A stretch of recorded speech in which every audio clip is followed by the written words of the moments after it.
inexplicably being left alone on rope duty. It's just such an incredibly thrilling action set piece that concludes with an absurd display of Tai Lung's abilities. Well, like, for real, how did he do that? It's also a great showcase for one of my favorite little details about the Furious Five. The fact that they're all based on real-life martial arts techniques, meaning the animal they are actually informs their fighting style. It's just so cool, man. Oh my god. They're so cool, they're so cool, they're so cool! As for the next major fight in the film, Shifu vs. Tai Lung, we'll talk about that one later, since it's less about the stellar action and more about the amazing character drama the confrontation delivers. But for now, let's move on to that final confrontation between Po and Thailand. It's the goofiest and most loosely choreographed out of all the fights in this movie, which makes perfect sense since Po's brand of kung fu is so unconventional. But the creative ways he keeps the scroll out of Tai Lung's hands, utilizing everything in his general vicinity and calling back to previous scenes during his training, is a really nice touch. I always particularly liked how he hid the scroll under a bunch of pots and mixed them all up as a callback to when Shifu did that with his dumpling. See, there, Po actually played along with Shifu's game and found it the way he was supposed to, while Tai Lung takes the easy way out and just knocks all the pots away, cause he lacks patience and doesn't want to abide by the rules of the game. And cause he's evil and shit. It's a nice way of showing the contrast between the two characters. Overall, I think what this scene does best is make it believable that Po could beat Tai Lung, using all of his unconventional and unexpected tactics. Considering how Tai Lung wins every single battle he's in over the course of the film, the concept of our flabby panda buddy successfully taking him out at the end seems less and less possible. But this fight really sells the concept that Po could eke out a win without nerfing Tai Lung in the process. Especially because Tai Lung kinda wins at first, knocking Po down and getting the scroll only to realize that it's blank as shit. Knowing that the limitless power he hoped to acquire all his life was a lie, he's probably not in the best mental state during this final confrontation, and Po can easily take advantage of his blind rage. It's ultimately a very effective final confrontation that trades in some of the more visceral action from earlier in exchange for a wonderful expression of what makes Po special. Speaking of Po and his specialness, I'd like to talk about him and his wonderful journey over the course of the movie, because he has a little something called Imposter Syndrome. I sense the dragon warrior is among us. Among us! That is impossible! I touched upon this briefly in my Shrek 2 analysis from many years ago, but one of the central themes of Kung Fu Panda is that of Imposter Syndrome. You know, it's funny, I didn't actually know there was a name for Imposter Syndrome back when I wrote the Shrek 2 script, despite having it all my life. And in a post-Amogus world, I wish I didn't know the name for it and could live in blissful ignorance. But that time has passed. Anyway, while I do think Imposter Syndrome was handled in a slightly more compelling way in Shrek 2, Kung Fu Panda's depiction of it is still really strong. Po pretty much experiences the textbook definition of it. After Oogway chooses him to be the Dragon Warrior seemingly by accident, he's suddenly thrust into a prominent position, surrounded by people he perceives as being much more capable and deserving of his title. But Po's strength as a character is his unbridled enthusiasm and optimism. He doesn't initially doubt he can be the Dragon Warrior, he just assumes that first Shifu needs to train him to fill that role. And so he refuses to quit, taking beating after beating, but still staying for more because he believes he can do it. Initially, he's pushing through the Imposter Syndrome,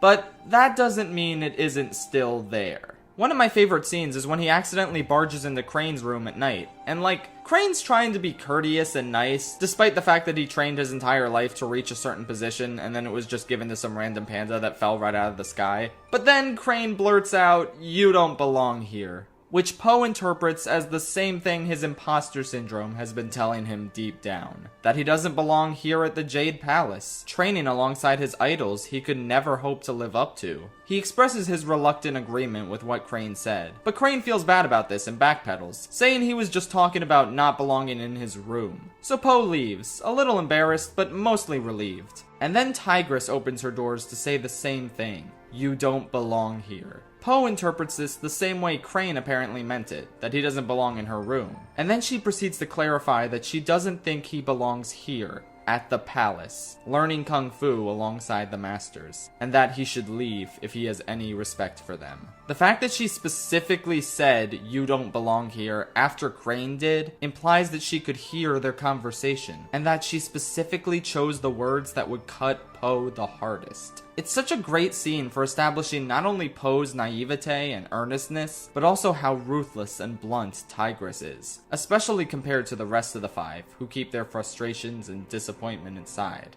While we're on the subject, I just like how the five are written in general, and how distinct all their positions are on Po. They're admittedly not the most fleshed out in this first movie, or any of the other movies honestly, but they all express differing opinions on Po through their dialogue. Tigress is incredibly frustrated with him and isn't afraid to share that fact. Mantis and Monkey aren't afraid to crack jokes at his expense, and Viper and Crane are more compassionate and concerned about his well-being. There's also some solid growth where we get to see them gradually warm up to him over time. But we're not there yet. Right now, Po has been thoroughly ratioed by Tigress, and his imposter syndrome is taking over. He tells Oogway about how much he sucked today and how much the five hate him, and how he thinks he should just quit and go back to making noodles. But Oogway comes in clutch with the sage wisdom he's known for, essentially telling him to put this day behind him and keep moving forward. Yesterday is history. Tomorrow is a mystery, but today is a gift. That is why it is called the present. So Po takes this advice to heart and pushes through his imposter syndrome. He pushes through an intensely rigorous day of training specifically designed to get him to quit. He consistently fails, but he refuses to give up, in the hopes that he can live up to the expectations thrust upon him. And the five start to take notice. Minus Tigress, of course. But the rest of them start to bond with him, performing acupuncture on him to heal his wounds, admiring his cooking, and joking around with him at dinner. And for these brief moments, Po finally gets to know what it feels like to belong alongside his idols. But it doesn't last. Word comes in that Tai Lung has broken out of prison and is on his way. And Po doesn't take this news well. And this, right here, this is the scene where all of it just comes out. All of Po's insecurities and frustrations he's kept bottled up inside for so long. He admits that he would rather be verbally and physically berated by Shifu while trying and failing to learn Kung Fu, because he prefers it over every day of his life just being himself. He held out hope that Shifu could train him to be the Dragon Warrior, completely changing himself in the process. But now, he sees this as an impossible task, and challenges Shifu to prove otherwise, which Shifu isn't sure how to do. And it's like, fuck, man. Imagine being this discontent with your life and who you are, only to suddenly get a chance to live and train alongside your heroes, believing this is it. This is your dream come true. This is your chance to be the kind of person you've always wanted to be. But everyone seems to hate you, especially the person who's supposed to be your mentor, your guide through this vast new world you're otherwise unprepared for. And not only do you not have guidance or friends, but you're the same person you were when you started. You can't live up to these crushing expectations and become this entirely new, capable person you expected to be by now. It's honestly soul-crushing, but it's what Po has to go through.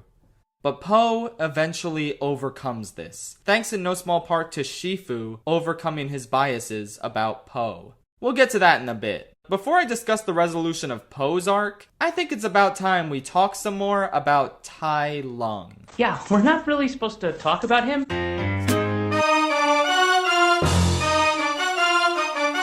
Tai Lung is, in my opinion, a far more fascinating antagonist than a lot of people give him credit for. I actually slightly like him better than Lord Shen from the sequel. They're both surprisingly compelling villains, but I think the sheer ferocity of Tai Lung, on top of his super dramatic story, is what puts him over the edge for me. Like I said before, his fight scenes are phenomenal, and we got a sense of how animalistic and powerful he is in the prison break scene, since he manages to pull off all of these feats without speaking a single word. He's like the Kung Fu Panda version of Darth Maul, giving us an intense silent action scene first, on top of rich dramatic characterization later on. The only difference is we get both of these in the span of one movie, rather than it being in one movie and a TV show 10 years after the fact. So shortly after his prison break, we get to hear Tai Lung's backstory recounted to us by Tigress. She's essentially just using it to make Po feel worse about himself, so it has a purpose to the narrative while also giving us, the audience, exposition.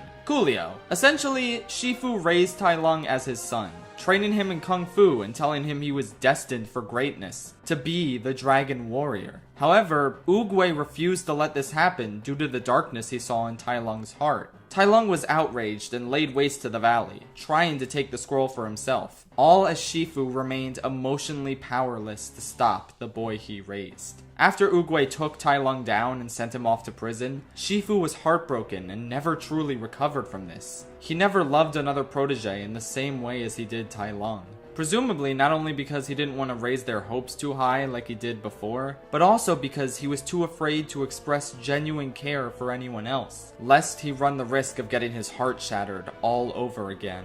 It's a fairly standard but incredibly well executed bit of backstory for both Tai Lung and Shifu. And more than anything else, it expertly sets up their inevitable confrontation towards the end of the film. This is without a doubt my favorite scene in the movie. Not just because it's a cool as shit fight scene, but because it's the perfect conclusion of both characters' storylines. Tai Lung calls his old master, his father figure, out for abandoning him and denying him the title of Dragon Warrior once Oogway said no. And even though he's not the true Dragon Warrior, he's not wrong in pointing out how messed up it is for Shifu to get his hopes up all those years. To train him until his bones cracked, only for him to find out that all of it was for nothing. The true tragedy of the character is that you can see exactly how Shifu made him this way. How his constant praise was translated into arrogance. How his insistence in Tai Lung's destiny as the Dragon Warrior resulted in a genuine betrayal when it turned out Shifu was wrong. The scars of Shifu's failure continued to haunt him for years, resulting in him never truly being able to love another of his proteges. He suffered, his future students suffered, but most of all, Tai Lung suffered. He sealed his fate by succumbing to his rage, but ultimately, it was Shifu's well-intentioned but deeply misguided kindling of Tai Lung's ego that caused him